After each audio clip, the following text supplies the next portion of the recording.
প্রেমে বিচ্ছেদ হওয়ার কারণে যদি তোমার মরে যেতে ইচ্ছে করে, তবে বাড়ির আশেপাশে কোনো হাসপাতালে গিয়ে দেখে এসো মানুষ একদিন বাঁচার জন্য কতটা লড়াই করে। সামান্য অভাবে যদি তুমি দিশেহারা হয়ে পড়ো, তবে রাতের আধারে রাস্তার দুপাশে ঘুমিয়ে থাকা মানুষগুলোকে একবার দেখে এসো, যাদের পেটে নেই ভাত আর মাথার উপরে নেই ছাদ।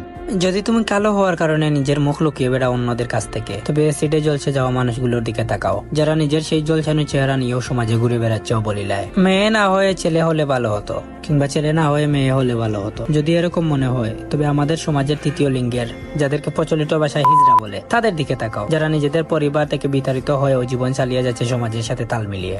যদি নারী বলতে টাকা লুবি, চলো নামই দুঃখবাজ মনে হয়, তবে নিজের মায়ের দিকে তাকাও, যে তোমার বাবার অভাবের সংসারে না খেয়ে পড়ে আছে, তবুও ধনী কাউকে বিয়ে করার পথ বেছে নিচ্ছে না। আর যদি পুরুষ বলতে দেহ লুবি, মেয়েবাজ মনে হয়, তবে নিজের বাবার দিকে একবার তাকাইও, যার ছোঁয়ায় নেই কোনো লালসা, আছে শুধু মায়া, মমতা, স্নেহ, যে তার মেয়ের সবচেয়ে নিরাপদ আশ্রয়স্থান। যদি কখনো নিজের মধ্যে অহংকার এসে পড়ে, তবে কোনো কবরস্থানে ঘুরে এসো, যেখানে তোমার চেয়ে বড় বড় জ্ঞানী, সুন্দরী এবং সফল ব্যক্তিরা মাটির নিচে শুয়ে আছে।